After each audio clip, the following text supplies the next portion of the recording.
Good morning mga kaibigan ko, mga ka-The Great. Ito ang inyong kaibigan, si Sir Roldan the Great. At nakita niyo po yan, 7:23 ng umaga. Ako po ay may appointment ng alas 9 or 9 ng umaga. At yan po, maaga akong dumating. Mas maganda na po yung dumating ka ng maaga kisa sa malate ka pa sa iyong appointment. No? Considering na may traffic or any mga untoward incident sa daan. So kailangan talaga mas maaga tayong umalis para maaga tayong makarating sa ating paroroonan. Ayan.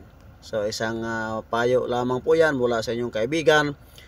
Ito po ang inyong Sir Roldan the Great.